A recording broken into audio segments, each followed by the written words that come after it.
할렐루야. 네, 10번째 시간이고요. 오늘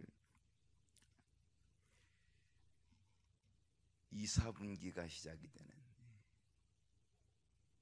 그러한 시점이죠. 세 달, 12달 중에서 세 달이 지나가고 이제는 두 번째 세 달의 첫날, 2, 4분기의 첫날, 4월의 첫날 되었습니다. 오늘 월삭 새벽기도, 또 성찬 예식도 함께 합니다. 오늘 성찬 예식의 그 잔은 일회용입니다. 그래서 한번 사용하고 버리는 건데, 여러분이 그냥 가져가시면 좋겠습니다. 버리는 것도 귀찮으니까 집에 가져가셔도 되고요. 아주 깨끗한 일회용인데 일회용하기는 아깝습니다만, 아무튼 그냥 여러분이 가져가십시오. 기념으로 가져가시고, 오늘 월삭 월삭 때 먹었던 거 이렇게 다 모아놔도 괜찮을 것 같으니까 찬장에 모아놓으시든지 아무튼 그렇게 사용하도록 하겠습니다. 4월 한 달 부활하신 우리 주님께서 지켜주시고 함께 해주시는 은혜가 저와 여러분의 삶 속에, 가정 속에, 생업 속에, 자녀들 속에 함께 하실 수 있기를 주님의 이름으로 축원합니다. 어제 우리는 야고보 기자의 경고를 우리가 살펴보았습니다. 야고보 기자의 경고 무엇이었습니까? 남을 비방하거나 판단하는 것, 그것을 경고했습니다. 왜? 자격이 없다. 우리는 그 자격은 하나님만 가지고 계시다. 우리는 율법의 판단자나 재판관이 아니라 우리는 율법의 뭐다?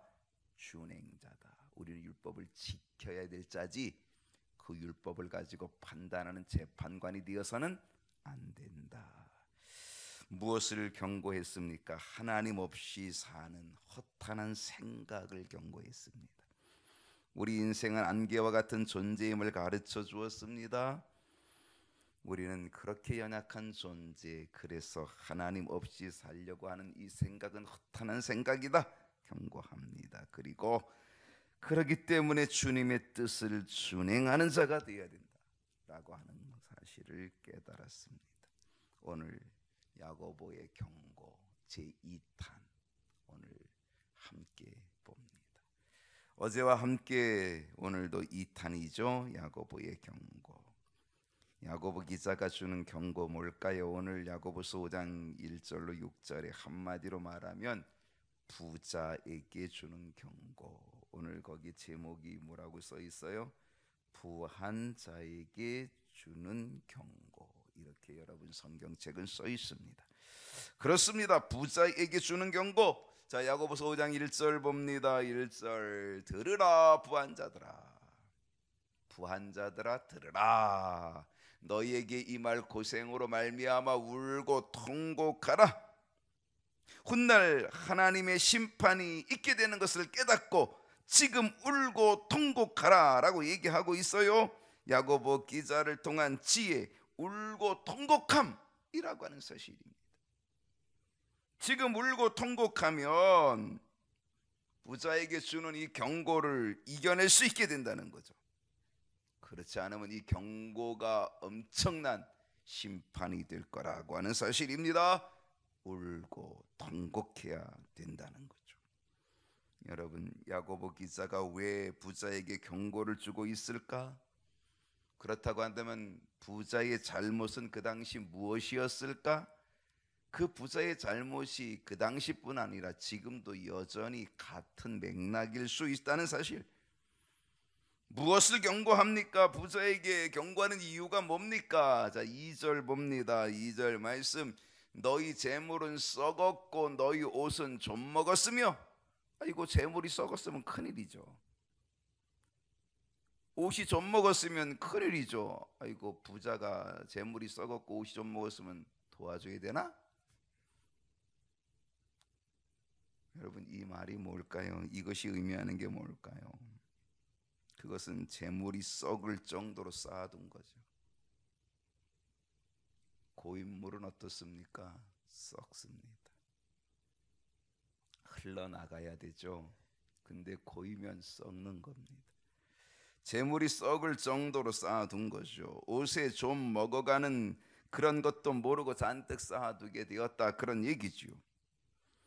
야고보서 5장 3절을 봅니다. 3절을 보면 너희 금과 은은 녹이 쓸었은, 여러분 금과 은 녹이 쓰나요 안 쓰나요? 금이 녹이 쓰면 금이 아니죠. 순금인데 녹이 쓸 리가 있겠습니까? 금과 은은 녹이 쓸지 않지만 여기서 비유는 뭡니까? 녹이 쓸지 않는 그 금과 은조차도 녹이 쓸 정도로 그들이 어떻게 했다? 그들이 녹이 쓸 정도로 쌓아두었다, 그런 얘기입니다. 그 녹이 너희에게 증거가 된다라고 하는 거죠. 어떤 증거? 고인물 쌓아둔 증거가 된다는 겁니다.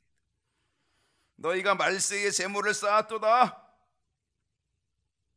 여러분, 인생의 마지막에 재물을 쌓아두고 가는 사람 어리석죠.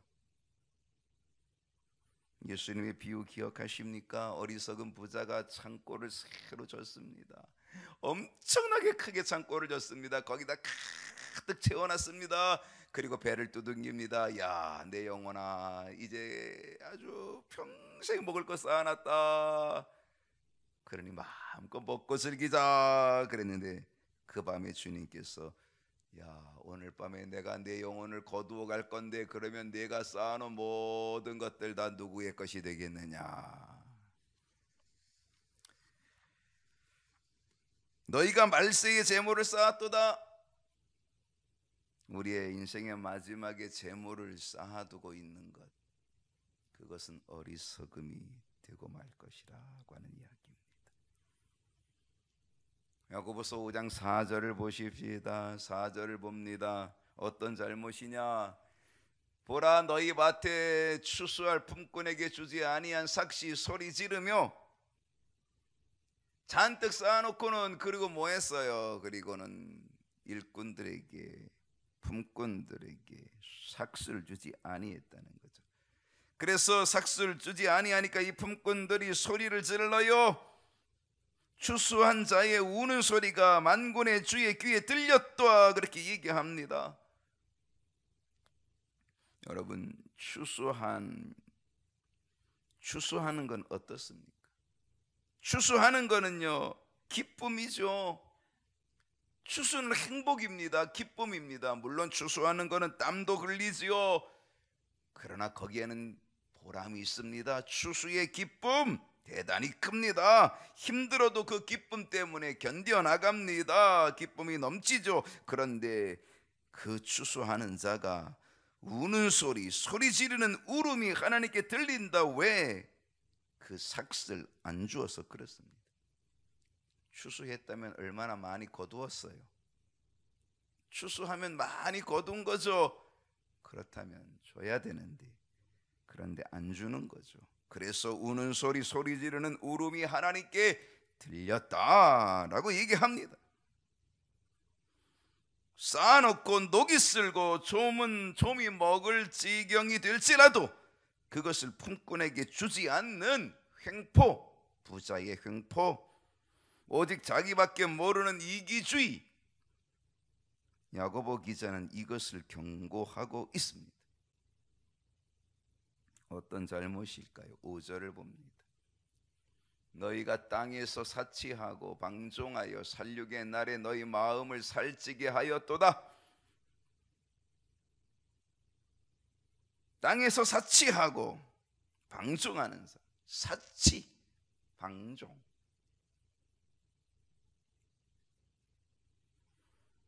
주님이 그 말씀을 주시죠.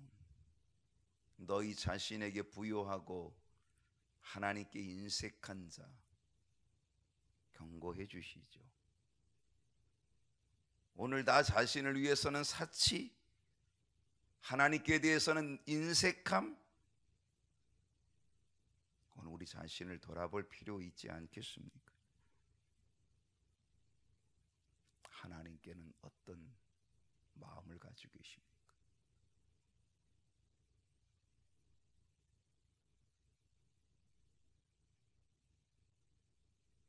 어떤 분이 그런 얘기를 해요.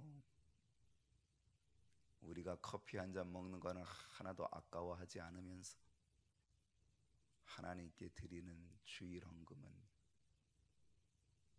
너무너무 거기에 비해서 형편없다 라고 하는 이야기를 하더라고요. 나 자신에게 대해서는 사치, 그러나 하나님께 대해서는 인색함. 뭔가 우리들이 기준을 좀 바꿔야 되는 것은 아니겠느냐라고 하는 거죠. 주님의 경고도 생각해 보십시다.